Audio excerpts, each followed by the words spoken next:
আসসালামু আলাইকুম, শুভ সন্ধ্যা সবাইকে। অনেক অনেক প্রীতি এবং শুভেচ্ছা জানাচ্ছি। আসলে আজকের যে ক্লাসটি ছিল শিডিউলে, এটা আসলে কি যে একটা কি বলবো, একটা মানে আসর বলা চলে যে আজকের এই এমন একটা আসর হয়েছে যে এখানে আমরা আসলে দেখতে পাচ্ছি যে কি বলে ক্লাসটি আমরা নিতে পারছি না নানান ধরনের সমস্যার কারণে। তারপরে লাস্ট পর্যন্ত আমি এটা মনে করলাম যে অ্যাট এনি কস্ট আজকে ক্লাস নিবই, আপনারা কি শুনতে পাচ্ছেন কি না আমাকে একটু কমেন্ট করুন। একটু দেরি হওয়ার জন্য আমরা আসলে দুঃখিত, যান্ত্রিক ত্রুটির কারণে এক একদিন এক এক প্রবলেম হয়, এটা অনলাইনের ক্লাসের একটা অসুবিধা। ওকে, তো আমি দ্রুত ক্লাস শেষ করার চেষ্টা করব। আজকের ক্লাসটা যে এখানে বৈষ্ণব পদাবলী লেখা আছে, বৈষ্ণব পদাবলী না, এখানে আমি ঠিক করে দেবো না। আজকের ক্লাসটা নাথ সাহিত্য, মৎসিয়া সাহিত্য, যোগ সন্ধিক্ষণ, ঈশ্বরগুপ্ত, এইগুলা।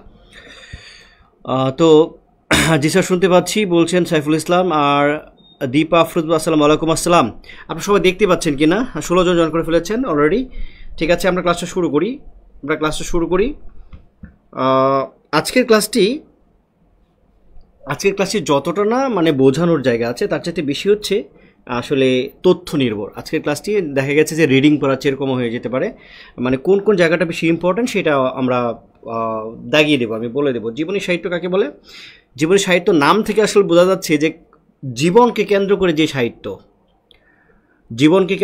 সাহিত্য, অর্থাৎ কারো জীবনী লেখা। এখন কার জীবনী লেখা হবে? জীবনী লেখা হবে শ্রী চৈতন্য। কার? শ্রী চৈতন্য এবং তার যারা সাথে যারা ছিল, তার সহচর যারা ছিল, তাদের জীবন নিয়ে যদি কোনো কাব্য লেখা হয় তাকে বলা হচ্ছে মানে জীবনী সাহিত্য। এখন শ্রী চৈতন্য কে? শ্রী চৈতন্য হলো তিনি এই 15 শতকের তার জন্ম হচ্ছে 1486 খ্রিস্টাব্দে নবদ্বীপে। তো সেই চৈতন্য ছিলেন একজন ব্রাহ্মণ। কি ছিলেন? ব্রাহ্মণ ছিলেন। তো সেই ব্রাহ্মণ, তিনি তার পরবর্তীতে সে ব্রাহ্মণ থেকে তিনি রূপান্তরিত হন একজন দেবতার মতো, একজন অবতার বা অ্যাভাটার হিসেবে। অবতার বিষ্ণু। আমরা জানি যে হিন্দুদের বড় দেবতা হচ্ছে 3 জন, ব্রহ্মা, বিষ্ণু, আরেকটা হচ্ছে কি মহাদেব বা শিব। তো বিষ্ণুর আরেকটা রূপ হচ্ছে কৃষ্ণ। তো এই কৃষ্ণ সে ভগবান হিসেবে আবির্ভূত হয় এবং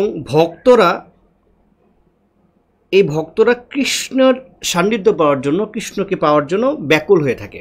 যেটা আমরা রাধা এবং কৃষ্ণের দ্বারা দেখি যে রাধা হচ্ছে জীবাত্মা, অর্থাৎ ভক্তের প্রতিনিধি, আর হচ্ছে কৃষ্ণ হচ্ছে ভগবান।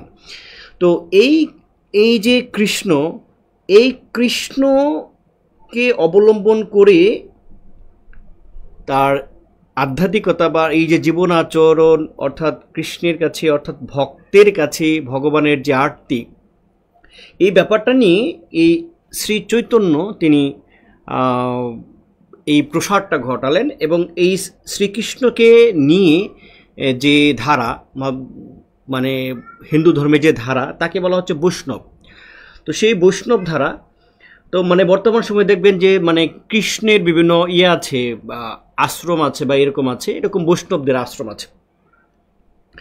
তো সেই বৈষ্ণব ধর্মটাকে এই পরিমাণ প্রচার প্রসারণা করা হয়, তো যার ফলে এই বৈষ্ণব ধর্মকে কেন্দ্র করে কিন্তু বৈষ্ণব পদাবলী, বৈষ্ণব শাস্ত্র এবং জীবনী সাহিত্য 3 ধরনের সাহিত্য গড়ে ওঠে। অর্থাৎ জীবনী সাহিত্যটা হচ্ছে ঠিক ওই কৃষ্ণকে নিয়ে না, মানে বৈষ্ণব ধর্ম যারা প্রচার করেছে তারা, অর্থাৎ শ্রী চৈতন্যর জীবন এবং তার অনুসারীদের জীবন নিয়ে যে সাহিত্যটা রচিত হয়েছে তাকে বলা হচ্ছে জীবনী সাহিত্য। তো এইটার সাথে যেটা সম্পর্কিত, যে এটার মধ্যে কোনো দেবদেবী বা এরকম কোনো সম্পর্ক নেই। এই জীবনী সাহিত্য, এটা একটা বিশেষত্ব আছে যে এই জীবনী সাহিত্যের মধ্যে কোনো দেবদেবী এরকম ব্যাপার নেই, এবং এটা একটা বাস্তব চরিত্র নির্ভর। ধরেন ধর্মীয় কোনো ব্যাপার যখন লেখা হচ্ছে, মানে কৃষ্ণ, রাধা বা মঙ্গল কাব্যের যেসব দেবদেবীদের লেখা হচ্ছে, ওরা তো হচ্ছে একটা ধর্মীয় দৃষ্টিকোণ থেকে, যেটার বাস্তব ব্যাপার বা ঐতিহাসিক দৃষ্টিকোণ থেকে এটা প্রামাণ্য না। কিন্তু এই জীবনী সাহিত্য বা শ্রী চৈতন্য যে একেবারে সে দ্বারা মাত্র 600 বছর আগে বা 500 বছর আগের একটা ঘটনা। তার মানে সর্বপ্রথম বাস্তব মানুষ নিয়ে যে লেখা সাহিত্য সেটা হচ্ছে জীবনী সাহিত্য। তো এই যে শ্রী চৈতন্য, এই শ্রী চৈতন্যকে আবার তার ভক্তরা তারা মনে করছেন শ্রী চৈতন্য হচ্ছে কৃষ্ণের অবতার, কৃষ্ণের অবতার, অর্থাৎ তাকে একেবারে ভগবান স্বরূপ যে মানুষ এসে তাকে ভক্তি করেছে, শ্রদ্ধা করেছে। এবং শ্রীকৃষ্ণ পুরো ভারতবর্ষের এই জায়গাগুলো, উড়িষ্যা, বাংলা, এই নবদ্বীপ, এই অঞ্চলগুলো সে ঘুরে বেরিয়েছেন এবং এই বৈষ্ণব ধর্ম প্রচার করেছেন। বৈষ্ণব ধর্ম ব্যাপারটা হচ্ছে ভক্ত, মানে ভক্তরা এর কাছে আসবে, কি বলে, ভগবানের কাছে আসবে, অর্থাৎ ভক্ত এবং ভগবানের মধ্যে যে একটা বন্ধুত্বপূর্ণ প্রেমময় একটা সম্পর্ক, সেটা হচ্ছে বৈষ্ণব ধর্মের বা বৈষ্ণব আধ্যাত্মিকতার ব্যাপার। তো সেই ব্যাপার নিয়ে এই জীবনী সাহিত্যগুলা রচিত হয়েছে। আরও যদি গুছিয়ে বলি, যারা পরে জয়েন করেছেন না, বৈষ্ণব পদাবলী অন্তর্ভুক্ত না। আমি আর জিনিসটা বুঝাই দিই, আবার আরেকটু, আর যারা পরে জয়েন করেছেন আবার জিনিসটা বোঝাচ্ছি, আবার লিখে বোঝাচ্ছি। হ্যাঁ, বিষ্ণু, বিষ্ণু থেকে কৃষ্ণ, কৃষ্ণ থেকে শ্রী চৈতন্য,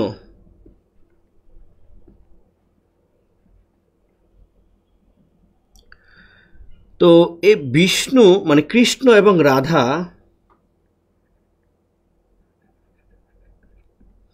অর্থাৎ রাধা এবং কৃষ্ণ, এই দুইজনের প্রেমকে অবলম্বন করে যে ধর্মটা হয়েছে, মানে কি বলে, প্রচলিত হয়েছে, তাকে আমরা বলছি বৈষ্ণব ধর্ম। কি ধর্ম বলতেছি? বৈষ্ণব ধর্ম। তাহলে বৈষ্ণব আসলে বিষ্ণু থেকে আসছে আর কি, বৈষ্ণব ধর্ম। ব্যাপারটা একটু বোঝার চেষ্টা করুন, বৈষ্ণব ধর্ম। এখন এই বৈষ্ণব ধর্মটাকে জনপ্রিয় করেছে এই শ্রী চৈতন্য। শ্রী চৈতন্য জনপ্রিয় করেছে এবং শ্রী চৈতন্য কিন্তু রূপান্তরিত হয়েছে। সে কিন্তু ব্রাহ্মণ ছিল, কি ছিল? ব্রাহ্মণ ছিল। সে এখান থেকে রূপান্তরিত হয়ে এই যে শ্রী চৈতন্যকে, মানে সরি, এই যে কৃষ্ণকে এবং রাধাকে অবলম্বন করে সে বৈষ্ণব ধর্মটাকে প্রচারণা করেছে। এই শ্রী চৈতন্য নামে যে ব্যক্তিটা, শ্রী চৈতন্য, সে কিন্তু কোনো লেখক না। শ্রী চৈতন্য কোনো লেখকও না, কবিও না, কিছুই না। সে জাস্ট বৈষ্ণব ধর্মটাকে অনেক বেশি প্রচার প্রসারণা করেছে। এখন বৈষ্ণব ধর্মটা প্রচার প্রসারণা করেছে এবং বৈষ্ণব ধর্মের যে মূল ব্যাপারটা, রাধা এবং কৃষ্ণ, রাধাটা হচ্ছে জীবাত্মা অর্থাৎ মানুষ বা ভক্ত, আর কৃষ্ণ হচ্ছে ভগবান।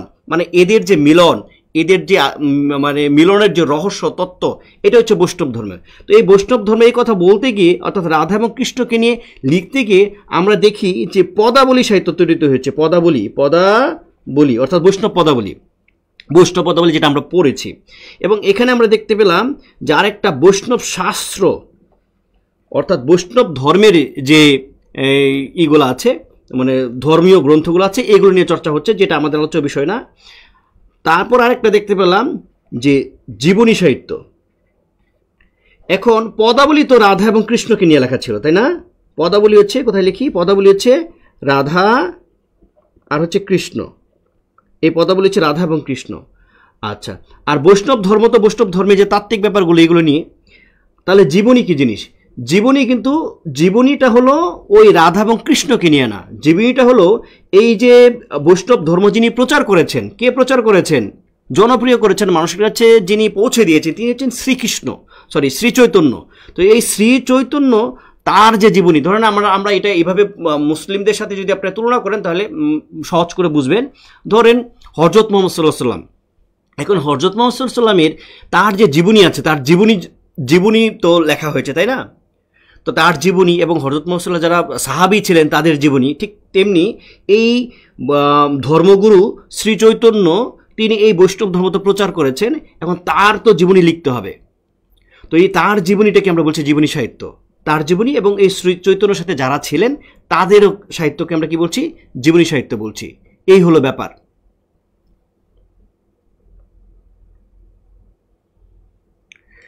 ব্যাপারটা কি বুঝতে পেরেছেন? আমি আবারও বলি যে মধ্যযুগের একজন ধর্মীয় গুরু আমরা বলতে পারি, তার নাম হচ্ছে শ্রী চৈতন্য। তিনি আগে ব্রাহ্মণ ছিলেন, তিনি তার এই ব্রাহ্মণ্যবাদের যে সুসর নির্যাতন এগুলো থেকে তিনি বেরিয়ে গেলেন। বেরিয়ে গেলে তিনি ঈশ্বরকে মনে করেছেন হচ্ছে কৃষ্ণ, আর হচ্ছে মানুষ বা ভক্তদের মনে করেছেন রাধা, এবং রাধা এবং কৃষ্ণ এই দুইটার রূপকে মানে ভগবান এবং ভক্তের মধ্যে যে মিলনের যে রহস্য, সেই রহস্যটাই হচ্ছে বৈষ্ণব ধর্ম। তিনি এই বৈষ্ণব ধর্মটাকে ছড়িয়ে দিয়েছেন, এই আমাদের ভারতবর্ষে ছড়িয়ে দিয়েছেন।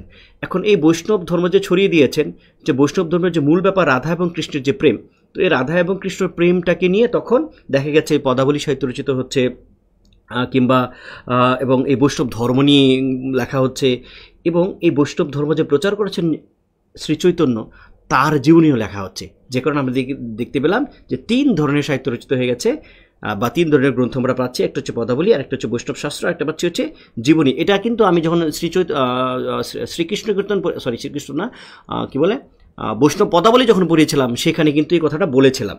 ঠিক আছে, তাহলে আমরা জীবনী সাহিত্য বলতে আমরা কি বুঝবো? জীবনী সাহিত্য বলতে আমরা বুঝবো যে চৈতন্য এবং তার যারা অনুসারী আছে তাদের যে জীবন কাহিনী নিয়ে রচিত, সেটা হচ্ছে জীবনী সাহিত্য। তো এই জীবনী সাহিত্য ও যে বৈশিষ্ট্যটা, গুরুত্বপূর্ণ বৈশিষ্ট্যটা দেখেন, ওই মধ্যযুগে আমরা যে সাহিত্যগুলো পড়েছি, ধরেন শ্রীকৃষ্ণ কীর্তন হচ্ছে কৃষ্ণ এবং রাধা। তারপরে ধরুন মঙ্গলকাব্যে ধরেন মনসা দেবী, তারপর চণ্ডী দেবী, অন্নদা দেবী, বিভিন্ন দেবী। তারপরে হচ্ছে ধরেন নাচ সাহিত্য, ওইখানেও দেখেন দেবদেবতা, অর্থাৎ মধ্যযুগের সাহিত্য সব হচ্ছে দেবদেবতা। কিন্তু মধ্যযুগের সাহিত্যের মধ্যে যে ঐতিহাসিক যে ব্যাপার বা কোনো মানুষ নিয়ে কোনো সাহিত্য রচনা করা, তাহলে মানুষ নিয়ে প্রথম সাহিত্য রচিত হয়েছে ওই যে এই জীবনী সাহিত্যটা। কারণ জীবনী সাহিত্যটা চৈতন্যের, তো চৈতন্য তো বাস্তবসম্মত একজন চরিত্র এবং ঐতিহাসিকভাবে স্বীকৃত একজন চরিত্র, তিনি বাস্তবে ছিলেন, তাই না? এবং বেশি দিন আগেও না, আরও 5-6 বছর আগে ছিলেন। সুতরাং তাহলে আমরা যদি বলি যে প্রথম বাস্তব মানুষ নিয়ে লেখা সাহিত্য হচ্ছে কি জীবনী সাহিত্য, এবং জীবনী সাহিত্যটা এক ধরনের মঙ্গল পাঁচালী মানে হচ্ছে যেগুলো হচ্ছে ধরেন নেচে গিয়ে মঞ্চের মধ্যে পরিবেশন করা হয়, সেগুলো হচ্ছে পাঁচালী। মঙ্গল পাঁচালী মানে হচ্ছে মঙ্গল কামনা করা হচ্ছে যেগুলা। জীবনী সাহিত্য সমকালীন ইতিহাস বর্ণনা হচ্ছে, এটা আমরা বলেছি। এইখানকার এই গুরুত্বপূর্ণ তথ্যগুলো একটু মনে রাখবেন কষ্ট করে। এবং শ্রী চৈতন্যের প্রথম যে জীবনী, এটা সংস্কৃত ভাষায় লেখা হয়েছিল। কি ভাষায় লেখা হয়েছিল? সংস্কৃত ভাষায় লেখা হয়েছিল। এই কথাটাও ইম্পর্টেন্ট। আজকের ক্লাসে বোঝার চাইতে বেশি হচ্ছে আপনার তথ্যগুলো মনে রাখতে হবে। ঠিক আছে, তারপর হচ্ছে কর্চা ব্যাপারটা আমি যখন বৈষ্ণব পদাবলী পড়িয়েছিলাম তখনও বলেছিলাম যে এই কর্চা শব্দের অর্থ হচ্ছে দিনলিপি, ডায়েরি। তো এই চৈতন্যদেবের যে জীবন কাহিনী যেগুলো রচিত হয়েছে এগুলিকে বলা হচ্ছে কর্চা, অর্থাৎ ওই জীবনী সাহিত্যের আরেক নাম হচ্ছে কর্চা। তো এই চৈতন্যদেবের জীবনী গ্রন্থকে কর্চা নামে অবহিত করা হয়, এবং প্রথম যে কর্চাটা লিখেছেন সেটা হচ্ছে মুরারি গুপ্তের কর্চা। ঠিক আছে, এবং এটা হচ্ছে সংস্কৃত ভাষা। তাহলে কর্চা মানে কি বুঝলাম? এই যে জীবনী গ্রন্থগুলো আছে এগুলো আরেক নাম হচ্ছে কর্চা। তারপরে আমরা চলে যাচ্ছি হচ্ছে কর্চা শব্দের উদ্ভব তদ্ভব, এগুলো এখানে দেওয়া আছে, আপনারা চাইলে আরও বেশি করে পড়তে পারবেন। শ্রী চৈতন্যদেব, যাকে নিয়ে আমরা এতক্ষণ আলোচনা করেছি, 1486 খ্রিস্টাব্দে তিনি নবদ্বীপে জন্মগ্রহণ করেছেন এবং 1533 খ্রিস্টাব্দে তিনি পুরীতে মৃত্যুবরণ করেছিলেন। এবং বাংলা সাহিত্যে তিনি একটা বর্ণও লেখেন নাই, কিছুই লিখেন নাই। তারপর তার নামে একটা যুগ তৈরি হয়ে গেছে, সেই যুগটা হচ্ছে চৈতন্য যুগ বলা হচ্ছে। চৈতন্য যুগ হচ্ছে 1500 থেকে 1700, এই যে 200 বছর, এই 200 বছরকে চৈতন্য যুগ বলা হচ্ছে। কারণ এই 200 বছরে প্রচুর বৈষ্ণব সাহিত্য রচিত হয়েছে, বৈষ্ণব পদাবলী রচিত হয়েছে, জীবনী সাহিত্য রচিত হয়েছে, প্রচুর হাজার পদ রচিত হয়েছে। এই জন্য এই যে ব্যক্তি, তিনি বাংলা সাহিত্যে কোনো কিছুই লেখেননি, কিন্তু তার নামে কিন্তু একটা যুগ রচিত হয়েছে। এখন পরীক্ষা যদি আসে যে বাংলা সাহিত্যে একটি পদ রচনা না করেও কার নামে একটি যুগ রচিত হয়েছে, তাহলে আপনার উত্তর কী হবে? উত্তর হবে শ্রী চৈতন্যদেব। শ্রী চৈতন্যদেব বাংলা সাহিত্যে কেন প্রাসঙ্গিক, এই কথা যদি এরকম লিখিত পরীক্ষায় প্রশ্ন আসে, তাহলে আমরা বানায় কি লিখব? আমরা বানায় লিখব যে শ্রী চৈতন্য তিনি বৈষ্ণব ধর্মকে জনপ্রিয় করেছেন এবং বৈষ্ণব ধর্মকে মানুষের কাছে এমনভাবে পৌঁছে দিয়েছেন যে কারণে বৈষ্ণব ধর্মকে কেন্দ্র করে 3 ধরনের সাহিত্য রচিত হয়েছে। এক হচ্ছে বৈষ্ণব পদাবলী, জীবনী সাহিত্য এবং বৈষ্ণব শাস্ত্র বিষয়ক সাহিত্য। তো 3 ধরনের সাহিত্য রচিত হয়েছে। সুতরাং এই শ্রীচৈতন্য বাংলা সাহিত্যের বিকাশের ক্ষেত্রে, বাংলা সাহিত্যের উন্নয়নের ক্ষেত্রে শ্রীচৈতন্যের একটা অবদান রয়েছে, যে কারণে তার নামে একটা যুগ দেওয়া হয়েছে। সেই যুগটার নাম হচ্ছে চৈতন্য যুগ, যেটার সময়কাল হচ্ছে 200 বছর, 1500 থেকে 1700 খ্রিস্টাব্দ পর্যন্ত বলা হচ্ছে চৈতন্য যুগ। এই হলো ব্যাপার, ঠিক আছে। তো এই আমরা এখন যে জীবনী কাব্য যেগুলো পড়ছি এগুলো আমরা একটু গুরুত্বপূর্ণ তথ্য আমরা দেখি যে বাংলায় চৈতন্যদেবের, বাংলায় অর্থাৎ বাংলা ভাষায় চৈতন্যদেবের প্রথম জীবনী গ্রন্থের নাম হচ্ছে বৃন্দাবন দাসের চৈতন্য ভাগবত। চৈতন্য ভাগবত নামটা খুব গুরুত্বপূর্ণ, এই তথ্যটা ভেরি ভেরি ইম্পর্ট্যান্ট, আপনারা একটা 3 স্টার দিয়ে রাখবেন। বাংলায় চৈতন্যদেবের শ্রেষ্ঠ জীবনী গ্রন্থকে লিখেছেন, তিনি লিখেছেন হচ্ছে কৃষ্ণদাস কবিরাজের চৈতন্য চরিতামৃত। এটা আমরা বৈষ্ণব পদাবলী যখন পড়িয়েছিলাম তখন ওখানে কিন্তু এই তথ্যগুলো দেওয়া ছিল, এই তথ্যগুলো দেওয়া ছিল, ঠিক আছে।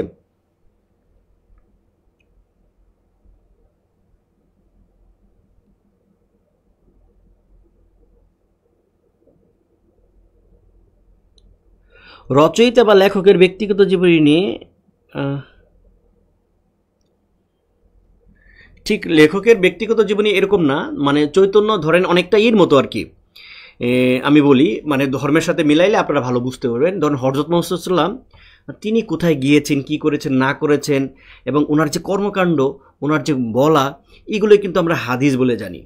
এবং হযরত মুহাম্মদ কোথায় গিয়েছেন না করেছেন এগুলো কিন্তু তার সাহাবীদের কাছ থেকে আমরা পাই। তো এই কি বলে জীবনী সাহিত্যগুলো হচ্ছে ধরেন শ্রী চৈতন্য তিনি দাক্ষিণান্তে গিয়েছেন বা নবদ্বীপে গিয়েছেন বা উড়িষ্যাতে এসেছেন, তখন তার এই যে ভ্রমণ কাহিনী এবং তিনি কি বলতেন, কি করতেন, কি না করতেন, এগুলো নিয়ে হচ্ছে যেগুলো রচিত হয়েছে এগুলোকে আমরা বলছি জীবনী সাহিত্য। আর ওই যে তার যে অনুসারী আছে এদের নিয়ে যে সাহিত্যগুলো ওটাও জীবনী সাহিত্য বলে, ওইগুলো একেবারেই ইম্পর্টেন্ট না, ওইগুলো আমি আমার আলোচনায় আনি নাই, ওইগুলো বইয়ের মধ্যে আলোচনায় খুবই সংক্ষিপ্তভাবে দেওয়া আছে, ওইগুলো আমাদের আসলে প্রয়োজনও নাই। মেনলি জীবনী সাহিত্য বলতে আমরা বুঝবো চৈতন্যদেবের জীবন নিয়ে যে সাহিত্য রচিত হয়েছে সেগুলো হচ্ছে জীবনী সাহিত্য, ঠিক আছে। ওকে, তারপর আমরা চলে যাচ্ছি গুরুত্বপূর্ণ বাংলা চৈতন্য জীবনী দেখি। বৃন্দাবন দাসের শ্রী চৈতন্য ভাগবত, এটা আমরা বলেছিলাম যে এটা প্রথম রচিত হয়েছিল। লোচন দাসের চৈতন্য মঙ্গল, পরীক্ষায় এভাবে প্রশ্ন আসবে শ্রী চৈতন্য ভাগবত কে লিখেছেন, পরীক্ষায় প্রশ্ন আসবে চৈতন্য মঙ্গল কে লিখেছেন। এটা আসলে আমার বোঝানোর কিছু নেই। এবং এইগুলো জায়গার মধ্যে কিছু জায়গাতে ঐতিহাসিক ব্যাপারগুলো ক্ষুণ্ণ হয়েছে, কবি বানায় অনেক কিছু, যে এই ধরেন এই লোচন দাস বানায় তিনি এগুলি লিখেছেন। ধরেন এই বৃন্দাবন দাস অনেক ক্ষেত্রে বানায় লিখেছেন।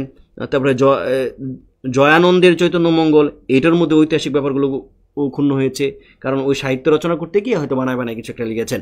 মনে করেন আপনি কোনো একজন সাহিত্যিকের জীবনী লিখবেন, মানে কোনো একজন ধর্মীয় গুরুর বা বিখ্যাত একটা মানুষের জীবনী লিখবেন। ধরেন আমি এখন কাজী নজরুলের জীবনী লিখব, তখন ওই জীবনীটাকে অনেক বেশি মানে বায়োগ্রাফি যেটাকে আমরা বলি আর কি, তো ওই অনেক কিছু চমকপ্রদ করতে গিয়ে দেখা গেছে যে কিছু জিনিস আমরা অ্যাড করে ফেলি। তো এই ব্যাপারটা হয়েছে আর কি, যে যেটা চৈতন্যদেবের জীবনে ঘটেছে সেটাও আছে, যেটা ঘটে নাই এরকম ব্যাপারও আছে। তাহলে চৈতন্য মঙ্গলকে লিখেছেন, পরীক্ষার প্রশ্ন আছে জয়ানন্দ দেবেন। তারপর হচ্ছে আরেকটা আছে চৈতন্য মঙ্গল, এটা লোচন দাসেরও চৈতন্য মঙ্গল, তার মানে এটা যেহেতু কমন হয়ে গেছে তাহলে এটা আসার সম্ভাবনা কম। শ্রী চৈতন্য ভাগবত যেহেতু প্রথম তাহলে এটা সম্ভাবনা বেশি। তারপর হচ্ছে এই যে কৃষ্ণদাস কবিরাজের যে চৈতন্য চৈতামৃত, এটা বেশি ইম্পর্টেন্ট, কারণ এটাকে শ্রেষ্ঠ মনে করা হচ্ছে, কারণ এটার মধ্যে মনন, দর্শন, তত্ত্ব জ্ঞান এবং রসবোধের মধ্যে মানে কাব্যিক যে ব্যাপারগুলো এটা খুব ভালোভাবে আছে। তারপরে গোবিন্দ দাসের কোর্চা, এই গোবিন্দ দাস এটা নিয়ে একটা কথা বলা আছে যে গোবিন্দ দাসের কোনো ঐতিহাসিক কোনো ভিত্তি নাই, মানে ঐতিহাসিকভাবে তাকে পাওয়া যায় না। তো এটা প্রকাশ করেছিলেন জয়গোপাল গোস্বামী। তো এই জয়গোপাল গোস্বামী তিনি এটা প্রকাশ করেছেন। তো ঐতিহাসিকরা মনে করেন যে এই জয়গোপাল গোস্বামী তিনি নিজেই হয়তো কোনো একটা পুরাতন পুঁথি থেকে এই একটা কাব্যটা বের করে তিনি নিজের মতো করে নিজে কিছু অ্যাড করে কিছু যুক্ত করে এটা ওই গোবিন্দ দাস নামে একজনের নাম দিয়ে চালিয়ে দিয়েছেন। এবং বলা হচ্ছে যে গোবিন্দ দাস হচ্ছে শ্রী চৈতন্যের ভৃত্য ছিলেন, ভৃত্য মানে চাকর ছিলেন আর কি। এবং কোন চাকর, যখন তিনি ভ্রমণ করতেন তখন তার এই ভ্রমণের তার জিনিসপত্র বহন করতেন, তাকে সেবা শুশ্রূষা করতেন, এরকম একজন চাকর যার নাম হচ্ছে গোবিন্দ দাস। তো এই গোবিন্দ দাসের কর্চা এই যে কাব্যটা তাকে বলা হচ্ছে গোবিন্দ দাসের কর্চা, কিন্তু এটার কোনো ঐতিহাসিক কোনো ভিত্তি পাওয়া যাচ্ছে না। বিভিন্ন সমালোচকরা বলছেন যে এটা ওই জয় গোস্বামী প্রকাশ করেছেন, তো এটা হয়তো তিনি নিজেই লিখে গোবিন্দ দাসের নামে চালিয়ে দিয়েছেন। এবং এইখানে এটার মধ্যে যে ঘটনা, সেই ঘটনা দেখেন দুইটা অঞ্চলে আমি অলরেডি একবার বলেছিলাম যে দাক্ষিণাত্য, তাহলে এই যে দাক্ষিণাত্য এবং পশ্চিম ভারত তিনি যখন ভ্রমণ করেছিলেন এই কাহিনী এটার মধ্যে আছে। অর্থাৎ গোবিন্দ দাসের যে কর্চা এটার মধ্যে যে কাহিনীটা আছে সেই কাহিনীটা হচ্ছে দাক্ষিণাত্য এবং পশ্চিম ভারত, যদিও এটা ইম্পর্টেন্ট না, একদমই ইম্পর্টেন্ট না। এটা কখনই হয়তো এরকম প্রশ্ন আসবে না যে গোবিন্দ দাসের কচ্চার মধ্যে কোন অঞ্চলের কাহিনী নিয়ে বর্ণিত, এটা হয়তো কখনই আসবে না। আপনারা জাস্ট শুধু গোবিন্দ দাসের কচ্চা এটা পড়বেন এবং তিনি একজন ভৃত্য ছিলেন, এই কথাটা হয়তো চলে আসতে পারে যদি আসে কখনো। তারপর হচ্ছে চূড়ামণি দাসের গৌরাঙ্গ বিজয়। তো গৌরাঙ্গ বিজয় কে লিখেছেন এটা হয়তো পরীক্ষায় আসতে পারে, এবং এটা আমাদের ডক্টর মোহাম্মদ শহীদুল্লাহ তিনি যেহেতু সুকুমার যেহেতু এটা প্রকাশ করেছেন, এই জন্য এটা ইম্পর্ট্যান্ট হতে পারে যে গৌরাঙ্গ বিজয় এটা কে প্রকাশ করেছিলেন, এবং তার আরেক নাম হচ্ছে ভুবন মঙ্গল। এই হলো ব্যাপার। অর্থাৎ এখানে আপনার বোঝার জায়গা থেকে হচ্ছে পরীক্ষার জন্য আমার যেটা ইম্পর্ট্যান্ট সেটা হচ্ছে পরীক্ষার জন্য যে তথ্যগুলো মনে রাখা। অর্থাৎ কৃষ্ণদাস কবিরাজ তিনি হচ্ছেন শ্রেষ্ঠ, তারপরে হচ্ছে গৌরাঙ্গ বিজয় এটা কে লিখেছিলেন, কে প্রকাশ করেছিলেন, এই তথ্যটা আমরা একটু জানবো। তারপর আমরা জানবো যে চৈতন্য মঙ্গল কে লিখেছিলেন, এবং আমরা জানবো যে শ্রী চৈতন্য ভাগবত এবং এটা যে প্রথম ছিল এই ব্যাপারটা জানলে হবে। অর্থাৎ এখান থেকে 4-5টা তথ্য জানলে হবে, আর কিছু জানার দরকার নেই। তারপর হচ্ছে স্বর গোস্বামী, এটা আমরা শ্রী চৈতন্য দেবের যারা সঙ্গী ছিলেন 6 জন, তাকে বলা হচ্ছে স্বর গোস্বামী। এটা আমরা কি বলে বৈষ্ণব পদাবলী যখন পড়েছিলাম তখন আমরা দেখেছিলাম। এর মধ্যে হচ্ছে রূপ গোস্বামী, জীব গোস্বামী, তারপর সনাতন গোস্বামী। গোস্বামী নাম দিয়ে হচ্ছে 3 জন, একটা হচ্ছে রূপ, জীব এবং সনাতন। তারপর হচ্ছে গোপাল ভট্ট, তারপরে হচ্ছে রঘুনাথ ভট্ট, আর একটা হচ্ছে রঘুনাথ দাস। এই হলো 6 জন। এই 6 জনকে বলা হচ্ছে স্বর গোস্বামী। শ্রী চৈতন্যদেবের সংস্কৃত জীবনী, আমরা বলছিলাম যে শ্রী চৈতন্যের যে জীবনী এটা প্রথমে লেখা হয়েছিল সংস্কৃত ভাষায়। তাই সংস্কৃত ভাষায় কে লিখেছিলেন তার নাম হচ্ছে মুরারি গুপ্ত, এবং এটাকে মুরারি গুপ্তের কর্চা নামেও পরিচিতি লাভ করেছে। কিন্তু এটার একটা আসল নাম আছে, আসল নাম হচ্ছে শ্রী শ্রীকৃষ্ণ চৈতন্য চরিতামৃতম। এটা ম থাকলে সাধারণত এটা সংস্কৃত হয় আর কি। তাহলে আমাদের পরীক্ষায় এটা আসতে পারে যে শ্রী চৈতন্যর প্রথম জীবনীকে লিখেছেন বা কোন ভাষায় লিখেছিলেন সেটা সংস্কৃত ভাষায়, এবং মুরারি গুপ্ত লিখেছিলেন। এই কথাটা জানলেই হবে, অন্য কিছু জানার দরকার নেই। তারপর হচ্ছে নাথ সাহিত্য। এখনকার আমরা যে সাহিত্য নিয়ে আলোচনা করছি এগুলো আসলে খুব বেশি ইম্পর্টেন্ট না, জাস্ট খালি কিছু তথ্যটা আমরা একটু মুখস্থ করব। তাহলে জীবনী সাহিত্য থেকে আমি যে তথ্যগুলো দিয়েছি সেই তথ্যগুলো আমরা কি করব, মুখস্থ করব।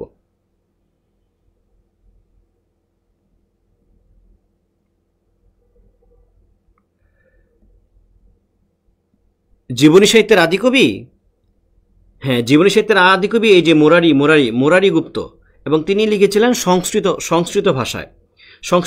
আর যদি বলা হয় বাংলা ভাষার জীবনী সবার আগে কে লিখেছিলেন, তাহলে এই যে লেখা আছে বৃন্দাবন দাস প্রথম তিনি লিখেছেন বাংলা ভাষায়, আর হচ্ছে সংস্কৃত ভাষায় লিখেছেন মুরারি গুপ্ত।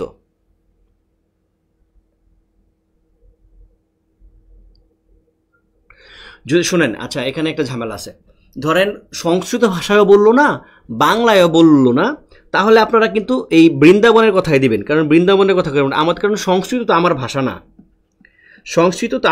আমরা হচ্ছে বাংলা ভাষার পড়ছি। তাহলে এই সংস্কৃত ভাষায় না উর্দু ভাষায় কি লিখেছেন সেটা তো আমাদের বিবেচ্য না। আমাদের বিবেচ্য বিষয় যদি এরকম আসে যে বাংলা ভাষায় বা বাংলা ভাষা বাদ দিয়েও এমনি যদি বলে যে কে লিখেছেন, তাহলে আমরা কিন্তু বৃন্দাবন দাসের কথা বলবো। আর যদি উল্লেখ করা থাকে সংস্কৃত ভাষায়, তাহলে আমরা ওই যে মুরারি গুপ্তের কথা বলবো। ঠিক আছে?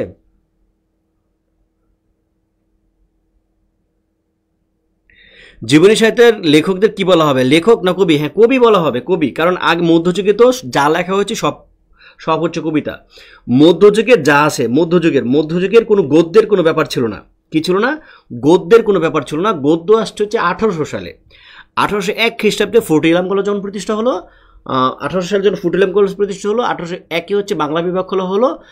সেইখানেই হচ্ছে গদ্যের চর্চা শুরু হয়। যদিও 1555 খ্রিস্টাব্দে দেখা গেছে যে 1555 খ্রিস্টাব্দে একটা কুচবিহারের রাজা একটা লিখছিল, কি বলে চিঠি লিখেছিল, সেইগুলো তো একেবারে মানে বিচ্ছিন্ন একটা ব্যাপার।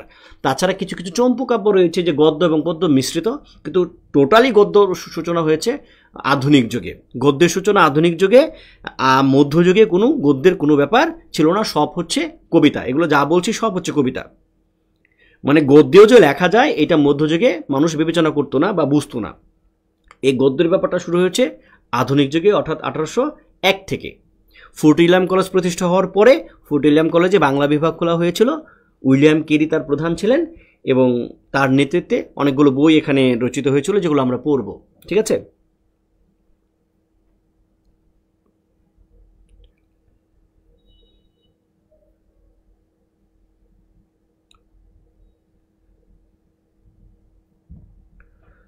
ওকে, নাচ সাহিত্য। দেখেন, নাচ সাহিত্য এটাও ওই যে বৈষ্ণব যেরকম একটু আলাদা হয়ে গেছে না, এরকম বৌদ্ধ ধর্ম এবং শৈব ধর্ম, শৈব ধর্মকে শিবকে যে প্রাধান্য দেয় আর কি। তো আমাদের যেরকম, আমাদের বলতে মুসলিমদের যেরকম বিভিন্ন ধরেন হানাফি, তারপরে সুন্নি, তারপরে কি বলে এরকম বিভিন্ন আছে না, বিভাজন আছে না। তো ওরকম হিন্দুদের এক এক সম্প্রদায়, এক এক এলাকার মানুষ, তারা এক এক দেবদেবীকে তারা বেশি প্রাধান্য দেয়। কেউ কৃষ্ণকে দেয়, কেউ বিষ্ণুকে দেয়, কেউ রামকে দেয়, রাম মন্দির করা হয় এরকম। তো এই বৌদ্ধ ধর্ম আর হচ্ছে এই শৈব ধর্ম মানে হচ্ছে শিবকে প্রাধান্য দেয়, যেটা দেয়, এই দুইটাকে মিশ্রণ করে নতুন এক ধরনের ধর্ম সৃষ্টি করা হয়েছে, তার নাম হচ্ছে নাথ ধর্ম। কি ধর্ম? ওই নাথ ধর্ম। এবং এই নাথ ধর্ম নিয়ে যেসব সাহিত্য রচিত হয়েছে তাকে বলা হচ্ছে নাথ সাহিত্য। এবং এই নাথ সম্প্রদায়ের যে আদিগুরু বা আদিনাথ, তাকে বলা হচ্ছে শিব। আদিনাথ হল শিব। নাথ ধর্ম নিয়ে লিখিত সাহিত্য আমি অলরেডি বলে ফেলেছি। এবং দশম থেকে একাদশ শতকে নাথ আচার্যদের আবির্ভাব বলে ধারণা করা হয়। এগুলো জানার দরকার নাই। এবং নাথ ধর্মের উদ্ভব বিকাশ হয়েছে মূলত 4 জনের দ্বারা।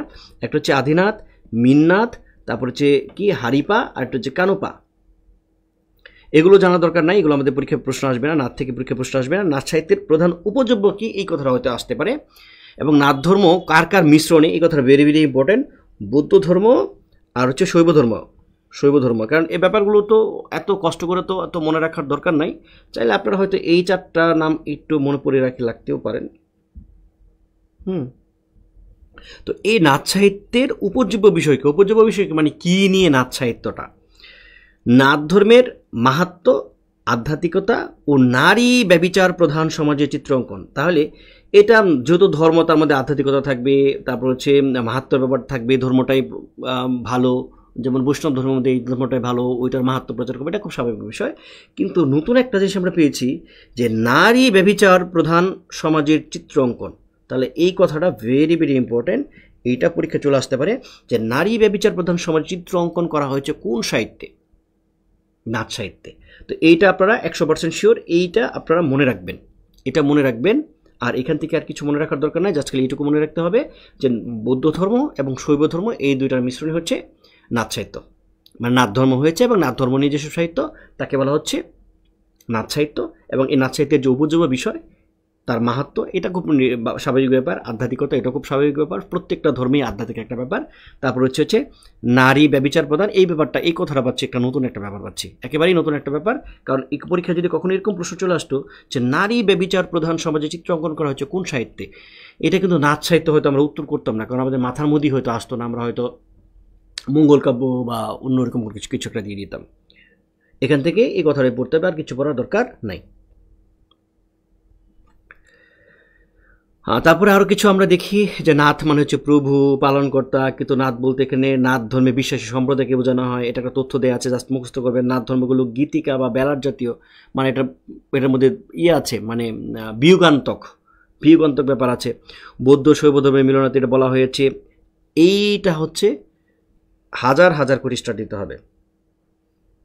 শেখ ফয়জুল্লাহ নাথ সাহিত্যের জনক। দেখেন, একজন মুসলিম হচ্ছে এই সাহিত্যের জনক, মানে নাথ ধর্ম আছে, কিন্তু এটা তিনি কেন লিখেছেন যে প্রত্যেকটা কবি, প্রত্যেকটা সাহিত্যিক যারা কবিতা লেখেন, যারা গল্প লেখেন, উপন্যাস লেখেন, তাদের যে কাজটা থাকে, তারা সবসময় খুঁজেন যে কোন জায়গায় কাজ হয় নাই, কোন জায়গায় নিয়ে, কোন টপিকটা নিয়ে লিখলে এটা একটা নতুন হবে, কোন বিষয়টা এখনো আলোচিত হয়নি, এরকম সবাই একটা টেন্ডেন্সি থাকে। যেহেতু আমি নিজেও লিখি, তাহলে আমার সবসময় মাথার মধ্যে থাকে, হ্যাঁ, আমি যদি মুক্তিযুদ্ধ নিয়ে গল্প যদি লিখি, তাহলে আমি মুক্তিযুদ্ধে এমন গল্প লিখব যে গল্প আগে কেউ লেখে নাই। তাহলে মুক্তিযুদ্ধের গল্পগুলো কেমন হয়? মুক্তিযুদ্ধের গল্পের গল্প দেখাচ্ছে যে একজন দাড়ি টুপিওয়ালা মানুষ হচ্ছে রাজাকার হবে, তারপরে ধর্ষণ করা হবে, তারপরে সেখানে হচ্ছে জ্বালাও পোড়াও হবে, ঘর বাড়ি পুড়িয়ে দিবি, হত্যা করবে। নর্মালি আমরা হচ্ছে মুক্তিযুদ্ধের সাহিত্য, সিনেমা বলতে এইগুলোই বুঝি। কিন্তু এইগুলোর বাইরে গিয়ে মুক্তিযুদ্ধের সাহিত্য হতে পারে কিনা? আমার সবসময় টেন্ডেন্সি ছিল এটা, যে কারণে আমার মুক্তিযুদ্ধের সাহিত্য যেগুলো আছে, আমার অনেকগুলো গল্প আছে মুক্তিযুদ্ধের, তো আমার মুক্তিযুদ্ধের গল্পগুলো আমি চেষ্টা করেছি যে আচ্ছা সমাজে মুক্তিযুদ্ধ হতে একটা জনযুদ্ধ ছিল, গণযুদ্ধ ছিল, একেবারে প্রত্যেকটা মানুষ এটার মধ্যে অংশগ্রহণ করেছে, প্রত্যেকেই এক একজন মুক্তিযোদ্ধা বলা যেতে পারে। তাহলে এই মুক্তিযুদ্ধে কি একজন পতিতা, তার কি কোনো ছিল না, অবদান ছিল না? তাহলে তার এই পতিতার এই অবদানকে নিয়ে কোনো গল্প আমরা কেন লিখছি না? একজন পাগল, একজন মস্তিষ্ক বিকৃত মানুষ, তারা হয়তো কোনো একটা অবদান এখানে ছিল এরকমভাবে, বা একজন ভীতু মানুষ বা একজন মেয়ে, তার অবদানটা কেমন ছিল? একজন গ্রাম্য বধূ, তার কোনো অবদান কী ছিল? অর্থাৎ যে যে জায়গায় আমরা আলো ফেলেনি ওই জায়গায় আমি লেখার চেষ্টা করছি। ঠিক তেমনি ওই সাহিত্যিকদের কমন টেন্ডেন্সি হচ্ছে যে কোন বিষয় নিয়ে লেখা হয় নাই। তাহলে আমাদের যে ফয়জুল্লাহ আছে, শেখ ফয়জুল্লাহ, তিনি মুসলিম হলেও তিনি দেখলেন যে আচ্ছা কোন ধর্মটা নিয়ে আসলে কোন জায়গাটা নিয়ে মধ্যযুগে এখনও কাজ হয় নাই। আচ্ছা বৈষ্ণব ধর্ম নিয়ে তো বৈষ্ণব পদাবলী, জীবনী, নানান কিছু লেখা হচ্ছে, চণ্ডী মঙ্গল মানে দেবী চণ্ডীকে নিয়ে লেখা হচ্ছে, মনসাকে নিয়ে লেখা হচ্ছে, সব কিছুকে নিয়ে লেখা, শ্রীকৃষ্ণ কীর্তন মানে কৃষ্ণকে নিয়ে লেখা হচ্ছে, রাধাকে নিয়ে লেখা হচ্ছে, সব লেখা হচ্ছে, আচ্ছা কাকে নিয়ে লেখা হচ্ছে না? তখন তিনি দেখলেন যে আচ্ছা এই নাথ ধর্ম নিয়ে তো কিছু লিখছে না। তখন তিনি মুসলিম হলেও শেখ ফয়জুল্লাহ তিনি এই নাথ সাহিত্যটা সৃষ্টি করেছেন, এবং এটা তার খুবই একটা ওয়াইজ ডিসিশন। কারণ হচ্ছে আমরা নাথ সাহিত্য, বাংলা সাহিত্য যতদিন থাকবে, নাথ সাহিত্যের প্রসঙ্গ আসলেই যে এটার জন্য কে শুরু করেছিলেন, শেখ ফয়জুল্লাহ শুরু করেছিলেন। তো এই কথাটা ভেরি ভেরি ইম্পর্টেন্ট, কে শুরু করেছিলেন, ঠিক আছে? মানে যে কথাগুলো একটু আগে বলেছি, এই ব্যাপারগুলো নাথ সাহিত্যের প্রথম রংপুর থেকে আবিষ্কার করা হয়। এইটা আমরা এই তথ্যটা আমরা পড়ে রাখবো। কত সালে এটা অত ইম্পর্টেন্ট না, কখনো আসে নাই, এই কথা মনে রাখতে পারেন যে আদিনাথ, মিন্নাত, হারিপা, কানুপা এই চারজন সিদ্ধার্থের অলৌকিক জীবন নিয়ে লিখিত সাহিত্য হচ্ছে নাথ সাহিত্য। এই কথাটা ইম্পর্টেন্ট। মানে তাদের জীবন কি, মানে এই জীবন মানে হচ্ছে বউ পোলাপান না, মানে এই যে আদিনাথ, মিন্নাত, হারিপা, কানুপা, মানে এদের জীবন।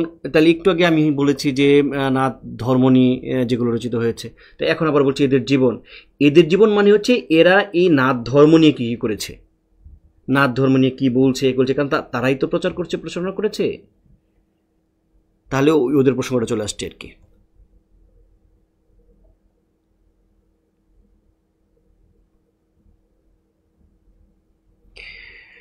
আপনারা বিশ্বাস করবেন কিনা জানি না, যেহেতু আমি লিখি, এই যে চব্বিশের যে সংগ্রাম, এই 24-এর সংগ্রাম নিয়ে আমি গল্প লিখেছি 2021 সালে। আমার কাছে মনে হয়েছিল, মানে আমি তো ওই অনেকগুলো নির্বাচন আমাকে চালাইতে হয়েছে, মানে হিসেবে কি অফিসার কি বলে এটাকে, প্রিজাইডিং অফিসার। তো প্রিজাইডিং অফিসার হিসেবে অনেকগুলো নির্বাচন, 5টা নির্বাচন আমি চালিয়েছি। প্রথমটা শুরু হয়েছিল ওই 30 ডিসেম্বরের ওই যে নির্বাচনটা হয়েছে ওইটা। তো ওখানে তখন আমি নেত্রকোনায় ওই নির্বাচন, তারপর আরেকটা নির্বাচন ছিল হচ্ছে পৌরসভার নির্বাচন, আরেকটা নির্বাচন হচ্ছে উপজেলা নির্বাচন। তারপর কুমিল্লাতে সেখানে 2টা নির্বাচন চালিয়েছি, একটা হচ্ছে জাতীয় নির্বাচন আর আরেকটা হচ্ছে নির্বাচন সিটি নির্বাচন। এই হলো 5টা নির্বাচন চালিয়েছি। তো 5টা নির্বাচনে যে কি ভয় ভীতি, মানে মারাত্মক ব্যাপার। তো আমার কাছে মনে হয়েছিল যে এই যে সরকারের যে ফ্যাসিস্ট আচরণ, তার যে এই স্বৈরাচারী আচরণ, বা মানুষ কিন্তু আসলে না মানে পছন্দ করছে না। সরকার চালাচ্ছে হচ্ছে 2টা ক্যাডার, এক হচ্ছে প্রশাসন ক্যাডার আর এক হচ্ছে পুলিশ ক্যাডার, মানে স্পেসিফিক ক্যাডার 26 শতাংশ 2টা ক্যাডার সরকারকে চালাচ্ছে। এবং যারা আছে, এটা রাজনৈতিক আলাপ হয়ে গেছে, এটা আচ্ছা অফ দ্য রেকর্ড, আপনারা মানে কাউকে বলারও দরকার নাই হয়তো, আর বললেও এটা আমি এমন কিছু বলছি না। তো রাজনীতিবিদ মানে রাজনীতিটা জনবিচ্ছিন্ন হয়ে গেছে। একজন উপসচিব লেভেলের সে একজন এমপিকে কোনো গুরুত্বই দিচ্ছে না, মানে জনপ্রতিনিধির কোনো দাম নেই। তৃণমূলে যারা খেটে মরছে তাদের কোনো দাম নেই। হুট করে কিসের মাশরাফি, কিসের সাকিব আল হাসান, তারা এমপি হয়ে যাচ্ছে। সে কি রাজনীতির কী বোঝে? সে কি খেটে খেটে সাধারণ মানুষের সাথে মিশে নাই, সে রাজনীতি কিছুই বোঝে না। তাহলে ওই তৃণমূলের যে ব্যক্তিটা ছিল, যে অনেক জীবন ত্যাগ স্বীকার করেছে, সে তো অধিকার ছিল সে এমপি হওয়ার। সে মানুষের কাছে গিয়েছে, মানুষ চিনে, মানুষ তার উপর ভরসা করে। হুট করে একজন ব্যবসায়ী, একজন দরবেশ এসে সে বিশাল কিছু হয়ে গেছে। তো এইগুলো হচ্ছে মারাত্মক লেভেলের ভুল। এবং দেশের যে নীতি, আচ্ছা না কথা বলি, তো এই যে স্বৈরাচারী যে মনোভাব, আমার কাছে মনে হয়েছে যে এটার পতন কীভাবে ঘটবে। বিরোধী দল কখনোই এই পতন ঘটাইতে পারবে না, বিরোধী দল কখনোই পাবে না। তাহলে কিভাবে সম্ভব? অবশ্যই এটা একটা বিস্ফোরণ ঘটবে, একটা গণ অভ্যুত্থান হবে। আবারও গণ অভ্যুত্থান হলেই এই সরকারের পতন ঘটবে, আদারওয়াইজ পতন হওয়ার কোনো নেই, সুযোগ নেই। এবং সেই যে গণ অভ্যুত্থান ছোট্ট একটা কারণে হয়ে যাবে। তো এটা নিয়ে আমি একটা গল্প লিখেছিলাম, গল্পের নাম মানুষের ঘুম ভেঙে গেলে। মানুষের ঘুম ভেঙে গেলে আমি বিশ্বাস করতাম যে মানুষের ঘুম ভেঙে যাবে। আজ হোক কাল হোক সব মানুষ ঘুমিয়ে আছে, সব কিছু মেনে নিচ্ছে, কিন্তু এই যে মানুষ ঘুমিয়ে আছে এর ঘুম ভেঙে যাবে। তো এই গল্পটা লেখার পর আমি প্রথম আলোতে পাঠালাম। প্রথম আলোর যে সাহিত্য সম্পাদক নয়ন ভাই, তো আমি দেওয়ার পরে সে এটা পড়ে আমাকে ফোন করে বলছে, ধ্রুব ভাই, গল্পটা আমরা ছাপাইতে পারবো না। কেন ছাপাইতে পারবেন না?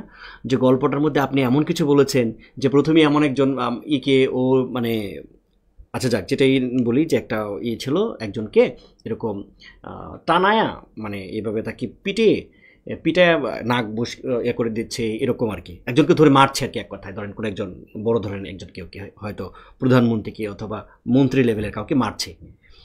তো এরকম একটা কাহিনী প্রথমে ছিল, সাধারণ মানুষ মারছে। তখন বললো যে আপনি প্রথমেই এরকম কিছু লিখেছেন, এটা আমরা ছাপাইতে পারবো না। প্রথম আলো ভয় পায়। আমি চাই ঠিক আছে, সমস্যা নেই। আমি কালের কণ্ঠকে গল্পটা পাঠালাম, কালের কণ্ঠ মাসুদ ভাই।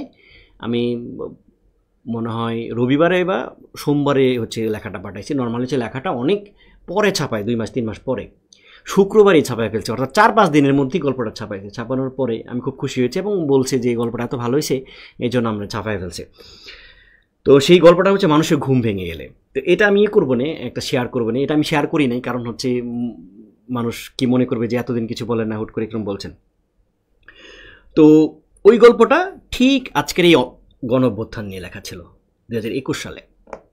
তারপর হচ্ছে 2022-এ আমার একটা প্রথম উপন্যাস বের হয়েছিল। সেই উপন্যাসের নাম হচ্ছে পশ্চিমের হাওয়ায় প্রাণ। তো সেই পশ্চিমের হাওয়ায় প্রাণ উপন্যাসের মধ্যে আমি এই যে বর্তমান সময়ের যে ব্যাপারগুলো আছে, একজন মন্ত্রী এমপিদের তাদের যে ব্যাপারগুলো আছে, এগুলো খুব ভালোভাবে তুলে ধরেছিলাম। তো একজন সরকারি চাকরিজীবী হিসেবে আমি কেন এগুলো লিখেছি, এই জন্য অনেকে আমাকে ভয় দেখাইছে যে প্রবলেম হবে, এই হবে, সে হবে।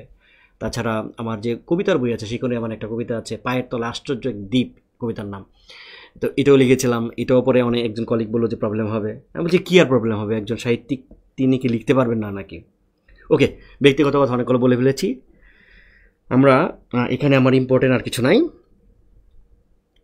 তারপর হচ্ছে গোপীচন্দ্রের সন্ন্যাস, এটা কে লিখেছে এরকম হয়তো পরীক্ষা চলে আসতে পারে। এটা হচ্ছে শুকুর মাহমুদের।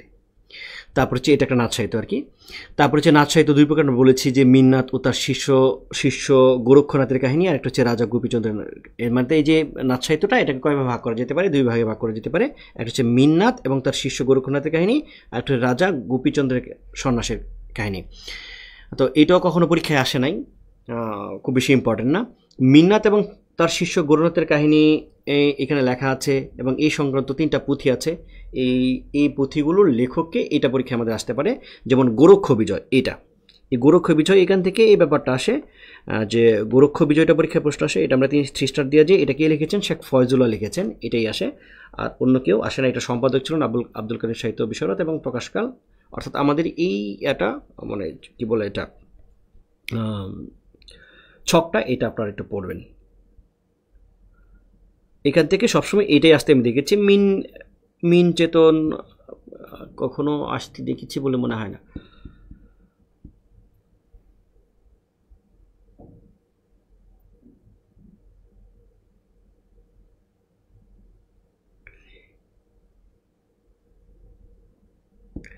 তারপর আমার একটা আছে, ওই যে একজন লিখেছেন যে thinking outside the box, Fahad Alam বলেছেন, ফাহাদ বিন আলম। তো আমার আরেকটা বই আছে গল্পের, বইয়ের নাম হচ্ছে সাধারণ মৃত্যুর জীবনচক্র। এটা 22-এ প্রকাশিত হয়েছিল, না 21-এ প্রকাশিত হয়েছে। সাধারণ মৃত্যুর জীবনচক্র, সাধারণ মৃত্যুর জীবনচক্র। মানে আমার এই বাংলাদেশে এত মানুষ মারা যাচ্ছে, এত মৃত্যুগুলো খুবই সাধারণ হয়ে গেছে, এবং এই মৃত্যুটা বারবার ঘুরে ফিরে হচ্ছে, বারবার ঘুরে ফিরে হচ্ছে। এটা নিয়ে আমার গল্পের বই। তো সেই গল্পেতে আমি দেখাচ্ছি টোটালি রাজনৈতিক, আমার লেখাগুলো সব হচ্ছে রাজনৈতিক, ম্যাক্সিমামই রাজনৈতিক। তো এটাও রাজনৈতিক। তো ওখানে এই যে র্যাব কিংবা গুণ খুন যারা করছে বা আয়নাঘর, তখন তো আমি আয়নাঘরের ব্যাপারটা জানতাম না, মানে এরকম কিছু একটা ভেবেছি যে মানুষকে ধরে নিয়ে যাচ্ছে। তো ওই গল্পটার নাম হচ্ছে চক্র। হ্যাঁ, ওখানে দেখাচ্ছি যে ইয়ার মধ্যে মানে কবরের মধ্যে একজন শুয়ে আছে, মানে একজন মারা গেছে আর কি, একজন আত্মা। তো সে বলছে কাকে ধরে নিয়ে যাচ্ছে, আবারও কাকে ধরে নিয়ে যাচ্ছে, ওরা কারা, কালো কালো বেরিয়েছে, মানে র্যাব বা এদেরকে বোঝানো হচ্ছিল।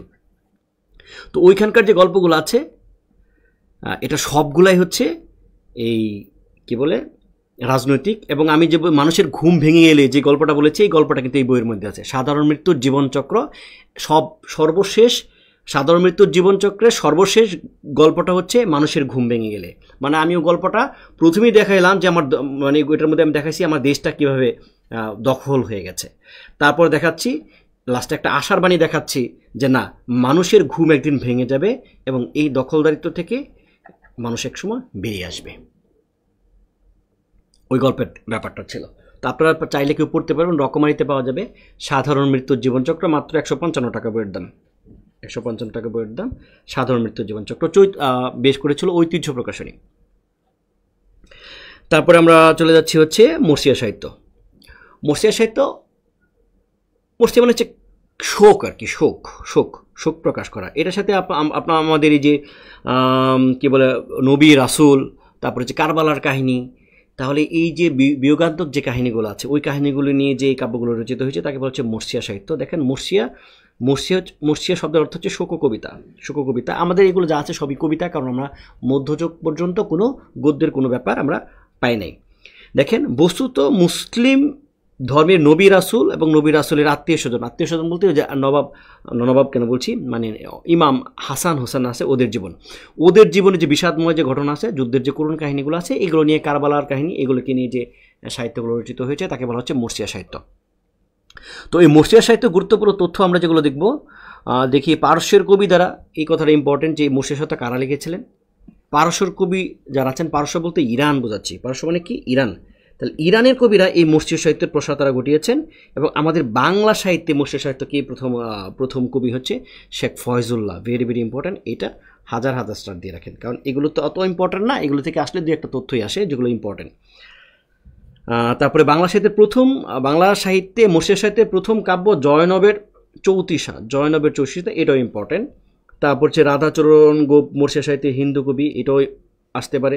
যেমন ওই যে দেখেন কি বলে আমাদের শেখ ফয়জুল্লাহ, তিনি যেরকম নাচ সাহিত্য রচনা করেছেন শেখ ফয়জুল্লাহ, ঠিক তেমনি দেখেন এখানে শেখ ফয়জুল্লাহ তিনি আবার লিখেছেন, মর্সিয়া সাহিত্য লিখেছেন। অর্থাৎ তিনি হয়তো অনেক বড় বড় কিছু লিখতে পারেন নাই, ছোট ছোট জায়গায় তিনি লিখেছেন, কোন জায়গায় গ্যাপ আছে ওই জায়গায় তিনি লিখেছেন। ঠিক আছে। তো রাধাচরণ গুপ তিনি হিন্দু হয়ে ওই সাহিত্যটা লিখেছিলেন, এবং তার কাব্যের নাম হচ্ছে ইমামগণের কেচ্ছা এবং অফতনামা। দৌলতুদ্দিন বাহারামকা কারবালার কোন কাহিনী হচ্ছে জঙ্গনামা নামে একটি গুরুত্বপূর্ণ কাব্য লিখেছিলেন, এটা ইম্পর্টেন্ট তথ্য। আমি আসলে এখানে বোঝানোর কিছু নাই, আমি দুঃখিত যে আমি যে আসলে খুব বেশি বুঝাই ফেলবো, খুব কঠিন কিছু এরকম কিছু না, এই জন্য আসলে ওই অর্থে বোঝানোর কিছু নাই।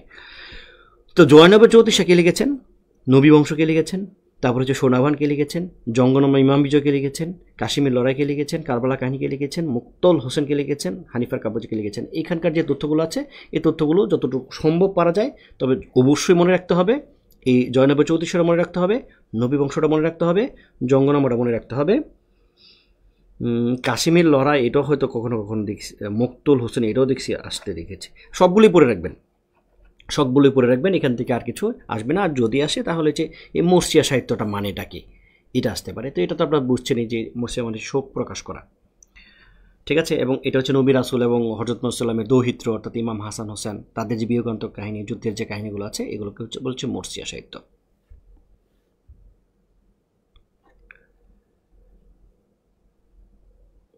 জঙ্গনামা দেখেন, জঙ্গনামা, জঙ্গ শব্দ হচ্ছে যুদ্ধ, অর্থাৎ যুদ্ধকেন্দ্রিক। এটাও ওই যে এরই অংশ, মানে জঙ্গনামা আর হচ্ছে যে মরসিয়া সাহিত্য কাছাকাছি। তো এই সাহিত্য সম্পর্কে ফার্সি কাব্য অবলম্বনে ফকির গরিবুল্লাহ এই জঙ্গনামা, সর্বপ্রথম জঙ্গনামা লিখেছেন। এই তথ্যটা এখান থেকে ইম্পর্টেন্ট, আর কিছু না। নর্মালি হচ্ছে মুসলিমদের, এটাও কিন্তু মুসলিমদের, হ্যাঁ মুসলিমদের, ওই মরসিয়া এবং এটা কাছাকাছি। তো এই মুসলিমদের যে যুদ্ধ কাহিনীগুলো আছে, যে যুদ্ধ কাহিনীগুলো আছে, যে তাদের যে বীরত্ব আছে, তাদের এই ব্যাপারগুলোকে এই জঙ্গনামা কাব্যের অন্তর্ভুক্ত। দেখেন শৌর্য, বীর্য, সাহসিকতা, এই যুদ্ধের যে কাহিনীগুলো আছে, এগুলো হচ্ছে জঙ্গনামা। আর এই মরসিয়ার ব্যাপারটা হচ্ছে এটার মধ্যে কান্না, বিয়োগান্ত, কষ্ট, মরে গেছে, এরকম ব্যাপারগুলো ইম্পর্টেন্ট। তো এখান থেকে আর কি আসতে পারে, জঙ্গনামার জনক হচ্ছে ফকির গরিবুল্লাহ, এই তথ্যটা আপনারা মনে রাখবেন। এখান থেকে আর মনে রাখার মতো ওই সত্যপীরের পুঁথি, এটা আমি আসতে দেখেছি, এটা পরীক্ষা আসতে পারে। রসুল বিজয়, এটা কার লেখা, এটা আসতে পারে। মানে এই জঙ্গনামা থেকে যা যা পরীক্ষা আসতে পারবে, এইগুলো হচ্ছে গুরুত্বপূর্ণ তথ্য হিসেবে দেওয়া আছে। আপনারা যতটুকু পারেন এটা হচ্ছে লিখবেন। এটা হচ্ছে বীর রস, তার মানে বীরত্ব, এটা হচ্ছে বীর রস। কিন্তু মরসিয়াতে কি আছে, এটা হচ্ছে করুণ রস, এর মধ্যে হচ্ছে করুণ রস, মানে হচ্ছে মারা গেছে, ট্র্যাজেডি, কান্না, দুঃখ, এটি হচ্ছে মরসিয়া। আর হচ্ছে জঙ্গনামার মধ্যে কিন্তু ওই কান্নার চাইতে ইম্পর্টেন্ট হচ্ছে বীর, অর্থাৎ ইয়াদের, ধরেন হানিফা, যেখানে একটা ইয়ে আছে দেখবেন, হানিফা তার ওই যে ইয়ার ভাই বলা হচ্ছে হানিফা, ওই যে বিষাদ সিন্ধুর পরবর্তী যে অংশটা আছে, ওই যে বীরত্বর যে কাহিনীগুলো আছে, এগুলো হচ্ছে জঙ্গনামা। গুরুত্বপূর্ণ কবি কারা, ফকির গরিবুল্লাহ, সাবির ঈদ খান, জয়নুদ্দিন, মোহাম্মদ খান, হায়াত মাহমুদ। ওই যে হায়াত মাহমুদের যে আপনারা যে ভাষা শিক্ষা বইটা পড়েন, হায়াত মাহমুদের নাম কিন্তু হায়াত মাহমুদের না, হায়াত মাহমুদের নাম হচ্ছে মনিরুজ্জামান বা এরকম কি একটা নাম জানি। ঢাকা বিশ্ববিদ্যালয়ে যারা আছেন তারা হয়তো বলতে পারবেন, ভুলে গেছি, মনিরুজ্জামান বা মোহাম্মদ মনিরুদ্দিন বা এরকম কিছু একটা। হায়াত মাহমুদ তার হচ্ছে ছদ্মনাম আর কি, তার আসল নাম হায়াত মাহমুদ না। তো আজকের ক্লাসটার মধ্যে আমি নিজেই সন্তুষ্ট, বলতে মানে আমি যে আপনাদের অনেক কিছু বুঝাবো এরকম কোনো আসলে কোনো টপিক ছিল না। বোঝানোর জায়গায় এখন আছে, কিছু এটা বোঝাবো, যোগসন্ধি ব্যাপারটা বোঝাবো। যোগসন্ধি, সন্ধি তো বুঝছেন মিল, মানে দুইটা যোগের, এই যে একটা যোগ, এই যে একটা যোগ, মানে দুইটা যোগের যে মিলনস্থল, সেটা হচ্ছে কি যোগসন্ধি। এখন কোন দুইটা যোগ? যোগসন্ধি বলতে বুঝবো আমরা মধ্যযোগ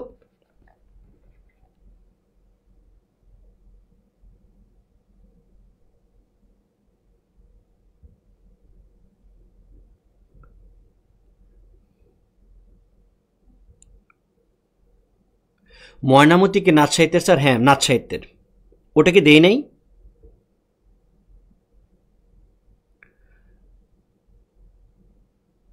আচ্ছা গল্পটা শেয়ার দেবো আমি, হ্যাঁ গল্পটা আমি আমার শেয়ার দেবো।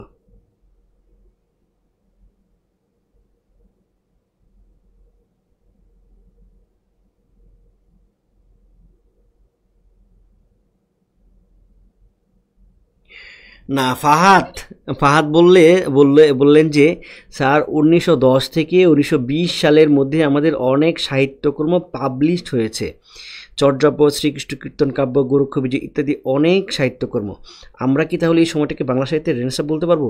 না না না না না ফাহাদ, এই ব্যাপারটা দেখেন, আমাদের 1900 কত বলছেন আপনি, 10 থেকে 1920 এই সময় প্রকাশিত হয়েছে, ঠিক আছে, প্রকাশ পেয়েছে, কিন্তু এগুলো লিখিত তো হয় না।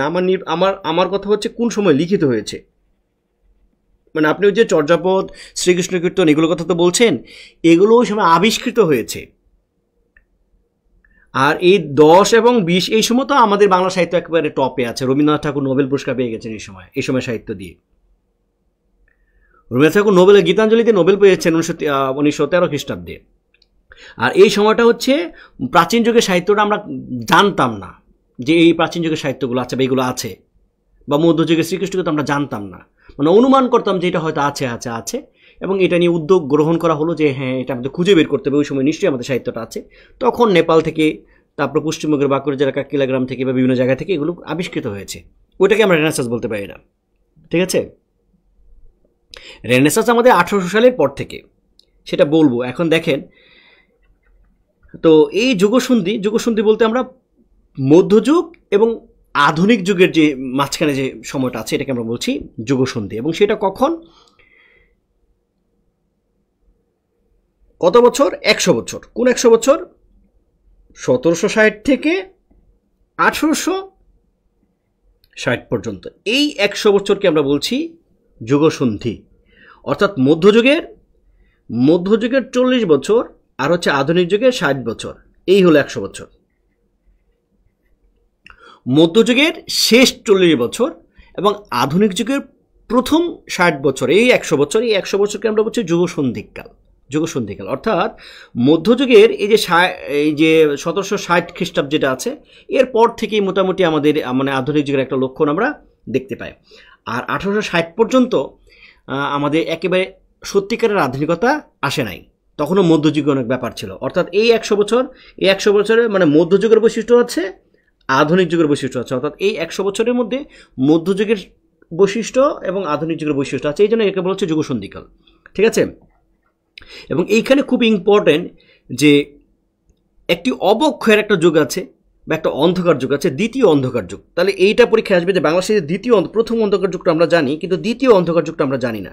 দ্বিতীয় অন্ধকার যুগটা হচ্ছে এই যে 1760 থেকে 1830 পর্যন্ত, এটি দ্বিতীয় অন্ধকার যুগ বলা হচ্ছে। কারণ এই সময় হচ্ছে দেখেন 1860 খ্রিস্টাব্দে ভারতচন্দ্র রায়কে মারা যাওয়ার পরে আমাদের সাহিত্যে কবিয়াল বা শায়েরদের উদ্ভব হয়েছিল। এরা কবিগান রচনা করা হয়েছিল। আপনারা যদি কবি উপন্যাস পড়েন, কবি উপন্যাসটা হচ্ছে তারাশঙ্করের। তো তারাশঙ্করের একটা ডোমের ছেলে, তার নাম হচ্ছে নিতাই। সেই নিতাই কিভাবে কবি হয়ে উঠেছিল সেই কাহিনীটা দেখানো হয়েছে কবি উপন্যাসে, এবং মানে কবিয়াল হয়ে উঠেছিল। তো কবি গান ব্যাপারটা অনেকটা এরকম যে দুইজন কবি, মানে এরা স্বভাব কবি আর কি, দুইজন কবি মঞ্চে উঠে একজন আরেকজনকে গান গিয়ে মানে কবিতার তালে তালে, ছন্দের তালে তালে, মানে অন্তমিলের ছন্দ, মানে ছন্দ বলতে অন্তমিল আর কি, অন্তমিলের তালে তালে একজন আরেকজনকে হারাবে বিভিন্ন বিষয় নিয়ে। এটাকে কবি গান বলে। আপনারা নিশ্চয়ই দেখেছেন গ্রামে গঞ্জে। ইভেন এটা অনেকটা ওই যে শরিয়ত এবং মারফত নিয়ে যে মানে মমতাজ, যে আগে এমপি ছিল মমতাজ, সেই মমতাজ, সে দেখবেন মমতাজ বা এরকম যারা আছে, এরা শরিয়ত এবং মারফত নিয়ে এরকম মঞ্চের মধ্যে উঠে তারা শরিয়ত নিয়ে একটা গান করে, তারপরে মারফত নিয়ে একটা গান করে, একজন আরেকজনকে প্রশ্ন করে। তো এইটা হচ্ছে মধ্যযুগে ছিল কবি, মানে যারা করতো তাদেরকে কবিয়াল বলা হতো। এবং এদের যে বিষয়গুলো খুবই বিশ্রী ছিল। এগুলো খেউর বলা হয়। খেউর মানে গালিগালাজ আর কি, মানে একেবারে একজন আরেকজনকে করার জন্য, মানে ঘায়াল করার জন্য এমন গালিগালাজ শুরু করে দিত, খুবই নোংরা ভাষায় গালিগালাজ, যৌন উত্তেজনা, এই ব্যাপারগুলোর প্রধান হয়ে উঠেছিল। অর্থাৎ রুচির দুর্ভিক্ষ ছিল ওই সময়। তো যে কারণে ওই সময়টাকে বলা হচ্ছে দ্বিতীয় অন্ধকার যুগ। অর্থাৎ রুচিসম্মত কোনো সাহিত্য সময় রচিত হয় নাই ভারতচন্দ্র রায়গুণাকরের মৃত্যুর পরে, এই জন্য এটাকে বলা হচ্ছে দ্বিতীয় অন্ধকার যুগ। তো সেই দ্বিতীয় অন্ধকার যুগ, এই কথাটা পরীক্ষা মনে এখন পর্যন্ত আসে নাই। তো যে কারণে আমাদের চলে আসতে পারে 1760 থেকে 1830 খ্রিস্টাব্দ পর্যন্ত এই 70 বছর। কয় বছর? এই 70 বছরকে বলা হচ্ছে দ্বিতীয় অন্ধকার যুগ। আর প্রথম অন্ধকার যুগ তো আমরা জানি যে মধ্যযুগের প্রথম 150 বছর, 1201 থেকে 1350 পর্যন্ত মধ্যযুগের যে প্রথম 150 বছর, সেটাকে আমরা কি বলছি? অন্ধকার যুগ, প্রথম অন্ধকার যুগ। আর দ্বিতীয় অন্ধকার যুগ হচ্ছে 1760 থেকে, অর্থাৎ ভারতচন্দ্রের মৃত্যুর পর থেকে 1830 পর্যন্ত। এই সময় কবিয়াল বা শায়েরদের বিভিন্ন কবি গান, অশ্লীল, মানে গালিগালাজ, খেউর বলা হচ্ছে এগুলোকে, এইগুলোর উদ্ভব হয়েছিল। যে কারণে ওই সময় কোনো রুচিসম্মত সাহিত্য রচিত হয় নাই বলে এটাকে বলা হচ্ছে অন্ধকার যুগ। লোকসাহিত্য পড়ানো হয় নাই। লোকসাহিত্য পড়াবো, হ্যাঁ লোকসাহিত্য পড়াবো। আসলে এখন কিন্তু ছিল, মানে এই ক্লাসটার মধ্যে পড়া, আমি যখন সংশোধন করেছিলাম এটা কি বলে সূচিটা, এটা হচ্ছে এখানে লোকসাহিত্য ছিল। এখন লোকসাহিত্যটা এত বড় ছিল যে এই ক্লাসে শেষ হবে না, এই জন্য এটাকে একটা আগে বেশি করেছি, লোকসাহিত্য পড়ানো হয়নি। তো যুগসন্ধিক্ষণ, তো তাহলে যুগসন্ধিক্ষণ বলতে আমরা বুঝি যে মধ্যযুগ এবং আধুনিক যুগের যে মাঝামাঝি যে অবস্থাটা আছে, ওই সময় মধ্যযুগ এবং আধুনিক যুগের বৈশিষ্ট্য ধারণ করেছিল এমন একজন কবি, তাকে বলা হচ্ছে ঈশ্বরগুপ্ত, যে কারণে তাকে বলা হচ্ছে যুগসন্ধিক্ষণের কবি। এই কথাটা ইম্পর্টেন্ট। যুগসন্ধিক্ষণ কবি। আধুনিক যুগের বৈশিষ্ট্যগুলো আমরা দেখি, মানবিকতা, দেশপ্রেম, জাতীয়তাবোধ, ব্যক্তি চেতনা, সমাজ চেতনা, রোমান্টিকতা, মৌলিকত্ব, মুক্ত বুদ্ধি, নাগরিকতা, এইগুলো হচ্ছে আধুনিক যুগের বৈশিষ্ট্য। আধুনিকতা কখনই মানে দালান কোঠা, জিন্স প্যান্ট,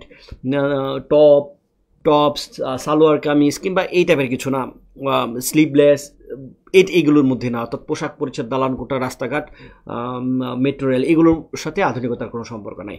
বর্তমান সময়ের কোনো একজন ব্যক্তি মানে মধ্যযুগীয় হতে পারে। কীভাবে হতে পারে? যদি তার মধ্যে মানবিকতা না থাকে, তার মধ্যে যদি দেশপ্রেম না থাকে, জাতীয়তাবোধ না থাকে, ব্যক্তি চেতনা না থাকে, সমাজ চেতনা, রোমান্টিকতা, এই ব্যাপারগুলো যদি না থাকে, তাহলে সে আসলে মধ্যযুগীয়। একটা কথা বারবার বলা হয় যে আমাদের সিরাজউদ্দৌলা যে তিনি পরাজিত হয়েছিলেন, তার প্রধান কারণ হচ্ছে কি বলে, মির্জাফরের বিশ্বাসঘাতকতা। হ্যাঁ, মির্জাফর বিশ্বাসঘাতকতা করেছিলেন, এটা ঠিক, কিন্তু মীর মর্দন কিংবা মোহনলাল তাদের কাছে তো অনেক সৈন্য ছিলেন। মাত্র 3000 সৈন্য ছিল হচ্ছে লর্ড ক্লাইভের হাতে। এবং এই সৈন্যগুলো তো সে আর থেকে নিয়ে আসে নাই, মানে কি বলে, ইংল্যান্ড থেকে নিয়ে আসে না, এসে মানে কুড়িয়ে নিয়েছে বাংলা থেকে, বিভিন্ন জায়গা থেকে, যারা খেতে পারে না, লোভ, টাকা পয়সা দিয়ে, লোভ লালসা দিয়ে। অর্থাৎ এই লর্ড ক্লাইভের সৈন্য মাত্র 3000, কিন্তু এই 50,000 সৈন্যদের পরাজিত করে ফেলেছে, মানে কিভাবে? এবং এত মানুষ, মনে রাখতে হবে ওই সময়ের মানুষ ছিল মধ্যযুগীয়। এদের মধ্যে এই মানবিকতা ছিল না, দেশপ্রেম ছিল না, জাতীয়তাবোধ ছিল না। মানে লর্ড ক্লাইভ তার জবানবন্দিতে, তার ডায়েরিতে বলছে যে তারা যখন সিরাজকে যখন গ্রেফতার করে নিয়ে আসা হয়, তখন আশেপাশে এত মানুষ, তারা যদি একটা করে কঙ্কর নিক্ষেপ করতো, তাহলে তারা নিশ্চিহ্ন হয়ে যেত। অর্থাৎ এই দেশটা যে আমরা যে একটা জাতি, এই ব্যাপারটা ওই সময় মানুষের মধ্যে ছিল না। মানুষ যখন যুদ্ধ হয়, তখন মানুষ গাছে ওঠে, টিলাতে ওঠে, তারপরে হচ্ছে পর্বতে ওঠে, তারা উঁকি দিয়ে দেখে, যে এইভাবে দেখে যে কয়জন মানুষ মারা গিয়েছে, কি হচ্ছে না হচ্ছে। ঠিক আছে, ধরেন হচ্ছে রাশিয়া এবং ইউক্রেন যুদ্ধ হচ্ছে, আমরা খবর রাখছি না যে আসলে কি হচ্ছে। এরকম সিরাজের সাথে যুদ্ধ হচ্ছে ইংরেজদের, মানুষের কোনো মানে কোনো নাই, তারা হচ্ছে উৎসুক হয়ে দেখছে যে কি হচ্ছে না হচ্ছে। অথচ মানুষ যদি আমাদের 24-এর যে আমাদের তরুণ সমাজ যেভাবে মাঠে নেমেছে, তরুণ সমাজের মতো মাঠে নামার দরকার, তারা এমনিতে যদি কেউ মাঠে নামতো। আরে এই উচ্ছৃঙ্খল লর্ড ক্লাইভ ব্যবসা বাণিজ্য করার জন্য সে একটা উপমহাদেশ দখল করে ফেলেছে। কেন দখল করে ফেলেছে?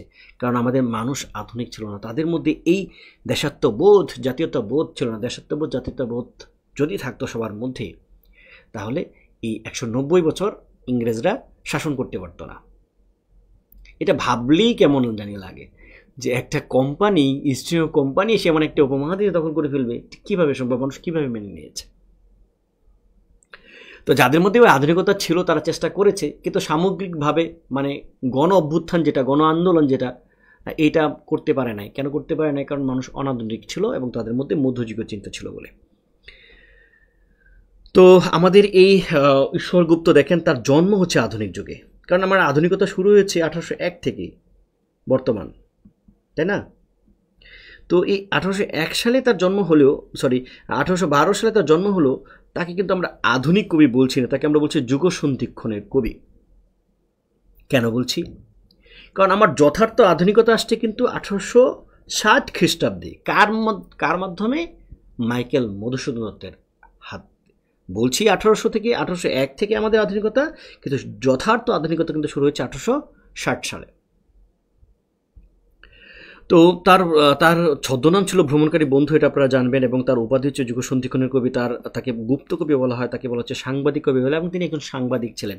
তার পড়াশোনার ঘাটতি ছিল, অর্থাৎ আমাদের ঈশ্বরগুপ্ত তিনি যদি বর্তমান জন্মগ্রহণ করতেন, তাহলে হয়তো তিনি বা আধুনিক যুগে জন্মগ্রহণ করে তিনি অনেক বড় কবি হতে পারতেন, কারণ তার ব্যাপক মেধা ছিল, কিন্তু তার শিক্ষা দীক্ষার অভাব ছিল, এবং তিনি একটা ভুল সময় জন্মগ্রহণ করেছেন। তো তার সম্পাদিত একটা পত্রিকা ছিল সংবাদ প্রভাকর, ভেরি ভেরি ইম্পর্টেন্ট, পরীক্ষাটা আসে। সংবাদ প্রভাকর কী সম্পাদনা করেছেন? এবং এটা প্রথমে সাপ্তাহিক ছিল, এবং এই সংবাদ প্রভাকর কিন্তু বাংলা সাহিত্যের প্রথম দৈনিক পত্রিকা, এবং এটা 1831 খ্রিস্টাব্দে প্রথম সাপ্তাহিক হিসেবে প্রকাশিত হয়েছিল, এবং দ্বিতীয় পর্ব হিসেবে এটা 1839 খ্রিস্টাব্দে দৈনিক হিসেবে প্রকাশিত হয়। তাছাড়া তিনি কিন্তু আরও অন্যান্য যে পত্রিকা আছে, রত্নাবলী, পাষণ্ড পীড়ন, সংবাদ, সাধুরঞ্জন, এগুলো সম্পাদনা করেছেন, কিন্তু ওইগুলোর নাম আমরা আসলে কখনো নিই না, এগুলো আমাদের পরীক্ষায় আসে না। আমাদের মেনলি পরীক্ষায় আসে সংবাদ প্রভাকর। তো তিনি যেহেতু সাংবাদিক কবি ছিলেন, এই জন্য তিনি অনেক তথ্য জানতেন, মানুষের সাথে মিশতেন, অনেক কিছু জানতেন। এবং তিনি আধুনিকতাকে আমরা কেন বলছি, তিনি ধর্মীয় সাহিত্য থেকে বেরিয়ে আসছেন। তার কবিতার মধ্যে কোনো ধর্ম নাই, কি নাই? ধর্ম নাই। এবং তার কবিতা হচ্ছে খণ্ড কবিতা। খণ্ড কবিতা মানে কাহিনী কবিতা না। মানে আমরা যে কাব্যগুলো দেখেছি, ধরেন এই যে মঙ্গল কাব্য, তারপরে হচ্ছে ধরেন রোমান্টিক প্রণবাখ্যান, কিংবা যত ধরনের কাব্য আছে, এই কাব্যগুলোর মধ্যে আমরা দেখেছি ধর্ম, এবং কাব্যগুলোর মধ্যে আমরা দেখেছি একটা কাহিনী ব্যাপার থাকে। কিন্তু এই প্রথম মানে সচেতনভাবে বাস্তব কোনো জিনিস নিয়ে ধর্মকে বাদ দিয়ে ঈশ্বরগুপ্ত কবিতা লেখা শুরু করলেন। তিনি একটা ছাগল দেখলেন, ছাগলকে নিয়ে কবিতা লিখলেন। আচ্ছা, খণ্ড কবিতা এবং গীতি কবিতার মধ্যে পার্থক্য একটু একটু বোঝায়।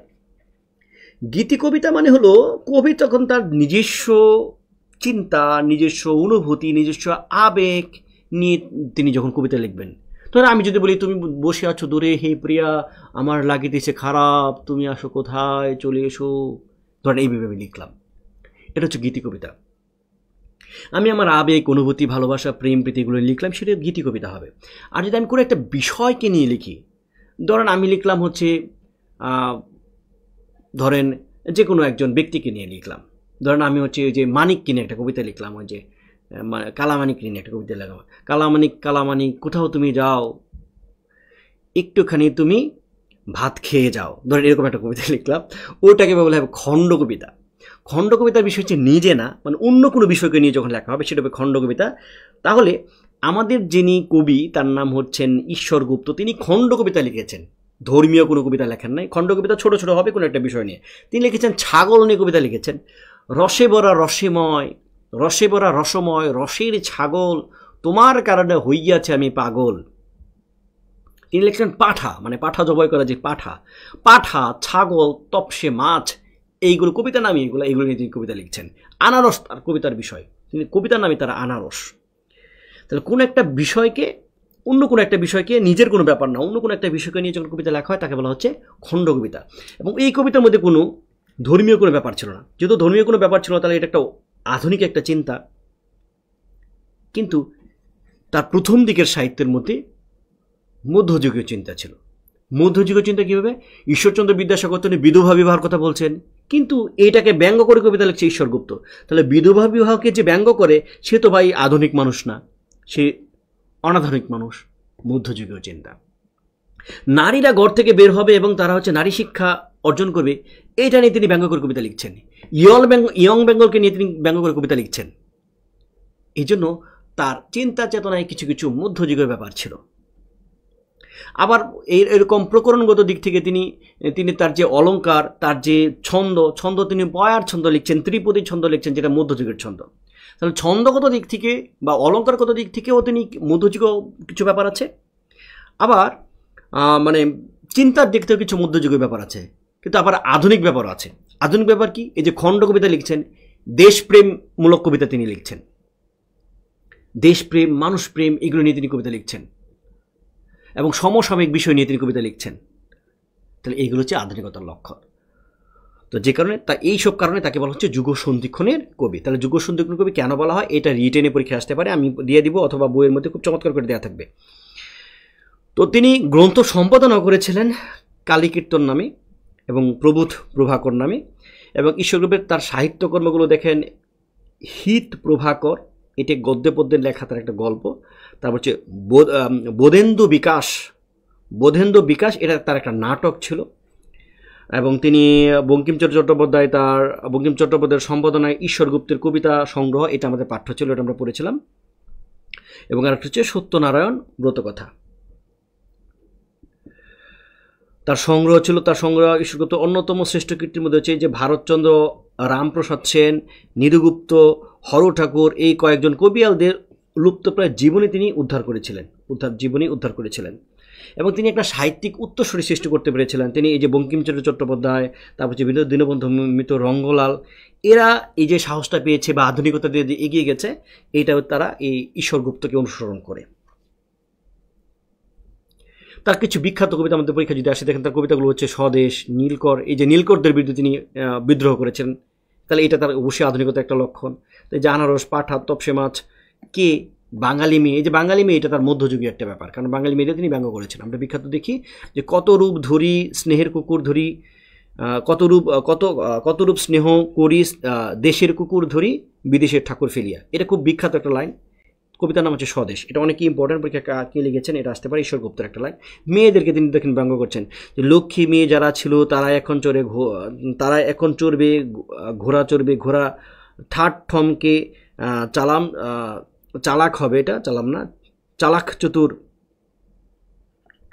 চতুর সভ্য হবে থোড়া থোড়া।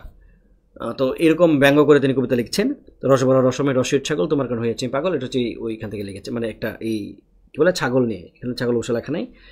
তো এরকম ছাগল নিয়ে তিনি কবিতা লিখেছেন, এটা হবে পাগল।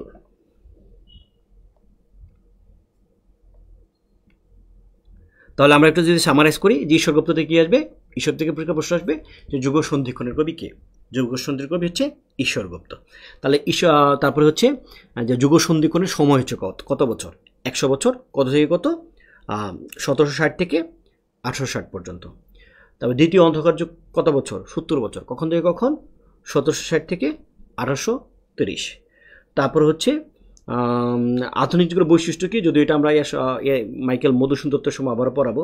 ঈশ্বরগুপ্তের তার এটা কি, ছদ্মনামটা কি? ভ্রমণকারী বন্ধু। যুগসুন্দরী কবি, গুপ্ত কবি, সাংবাদিক কবি। ওকে।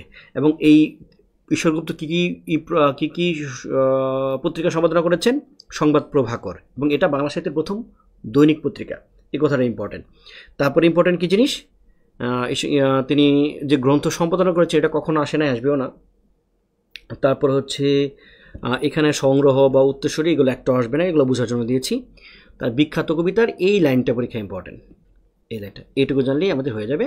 এবং এখান থেকে লিখিত পরীক্ষার প্রশ্ন হচ্ছে যে ঈশ্বরচন্দ্রকে যুগ সন্ধিক্ষণের কবি বলা হয় কেন?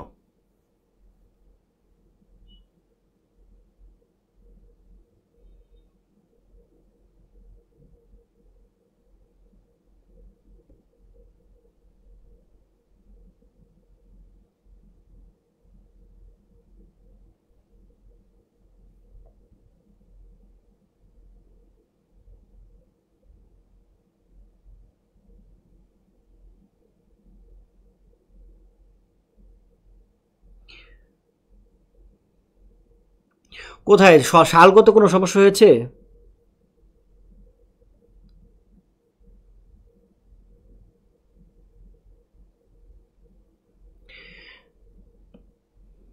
কারণ ওনার ছবি,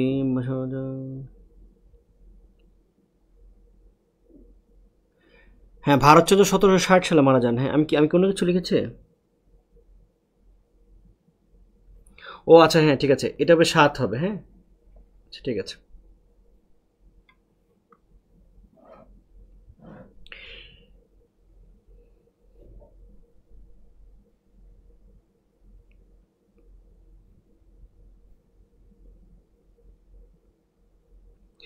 মানুষের ঘুম ভেঙে গেলে এই গল্পটা আমি করবো না, শেয়ার করবো না ফেসবুক ইতে।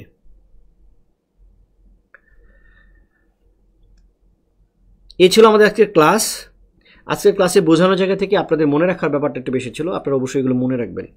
আর আজকের ক্লাসে অনেকগুলো মানে সম্পূর্ণ না পড়ে ইম্পর্টেন্ট জায়গাগুলো পড়লে হবে, কারণ আজকের ক্লাসের যে টপিকগুলো অত গুরুত্বপূর্ণ টপিক ছিল না।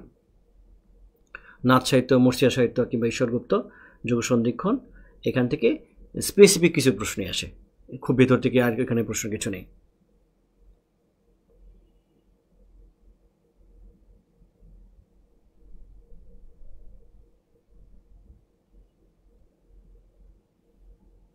আপনাদের কোনো প্রশ্ন আছে? প্রশ্ন থাকলে একটু করুন।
বইটা বের হবে, হ্যাঁ বইটা বের হবে, কাজ করছি আর কি, কাজ করছি।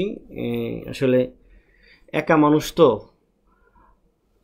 কিছু কাজ আসলে একেবারে নিজেকেই করতে হয়। ধরুন বইয়ের যে কাজ, বইয়ের কাজগুলো তো আসলে টাইপ থেকে শুরু করে এভরিথিং সব কিছু আমাকেই করতে হয়, এটা তো আর অন্য কাউকে দেয়া যায় না।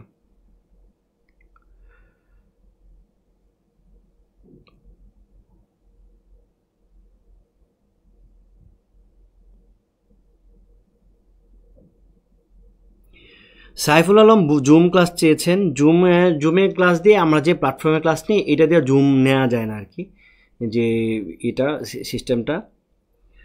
তো জুম নিলে আবার আমি আবার ওই লেখা এটা টেকনোলজির আমার এই জানা নাই। তো আপনার যদি কোনো কিছু বুঝতে অসুবিধা হয় আপনি আমাকে ফোন করবেন, অসুবিধা নেই সাইফুল আলম। আচ্ছা, আপনাদের মনে হয় তেমন কিছু বলার নেই, আমি ক্লাস শেষ করে দিই। ভালো থাকবেন, সুস্থ থাকবেন, আজকের মতো বিদায়। আবার আগামী ক্লাসে দেখা হবে। আর গত ক্লাসের এবং আজকের ক্লাসের পিডিএফ এখন আমি দিচ্ছি, হ্যাঁ 10-20 মিনিটের মধ্যে। সবাই ভালো থাকবেন, সুস্থ থাকবেন, সবাইকে অসংখ্য ধন্যবাদ।